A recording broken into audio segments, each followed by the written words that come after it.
বাংলাদেশ থেকে ভারতে পণ্য আমদানির ক্ষেত্রে নিষেধাজ্ঞা জারি করেছে কেন্দ্রীয় সরকার। রবিবার সকাল থেকে এই নিষেধাজ্ঞার প্রভাব পড়তে শুরু করেছে কোচবিহার জেলার চ্যাংড়া-মান্দা স্থলবন্দরে। চ্যাংড়া-মান্দা বন্দর দীর্ঘদিন ধরে ভারত, বাংলাদেশ ও ভুটানের মধ্যে রপ্তানি ও আমদানি বাণিজ্যে গুরুত্বপূর্ণ কেন্দ্র হিসাবে কাজ করে আসছে। প্রতিদিন গড়ে বাংলাদেশ থেকে প্রায় 90টি ট্রাকে পণ্য এই বন্দর দিয়ে ভারতে ও ভুটানে প্রবেশ করে।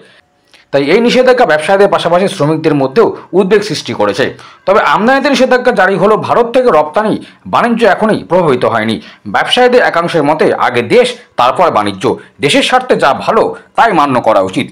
কেন্দ্রীয় বাণিজ্য ও শিল্প মন্ত্রকের অধীনস্থ বৈদেশিক বাণিজ্য দপ্তর শনিবার একটি বিজ্ঞপ্তির মাধ্যমে জানায়, এখন থেকে বাংলাদেশে রেডিমেড পোশাক শুধুমাত্র কলকাতা ও মুম্বাইয়ের নাভা সেবা বন্দরের মাধ্যমে আমদানি করা যাবে। পূর্ব ও উত্তর পূর্ব ভারতের কোনো স্থলবন্দর দিয়ে এই ধরনের পোশাক আমদানির অনুমতি থাকবে না। এছাড়া রেডিমেড পোশাক ছাড়াও সুতির পোশাক, প্রক্রিয়াজাত খাদ্যদ্রব্য, ফল ও প্লাস্টিক সামগ্রী, বেশ কিছু বাংলাদেশি পণ্যের আমদানির ওপরও নিষেধাজ্ঞা জারি করা হয়েছে। ফলে এইসব পণ্য এখন থেকে অসম, ত্রিপুরা, মেঘালয় কিংবা মিজোরামের কোনো শুল্ক কেন্দ্র দিয়ে ভারতে প্রবেশ করতে পারবে না।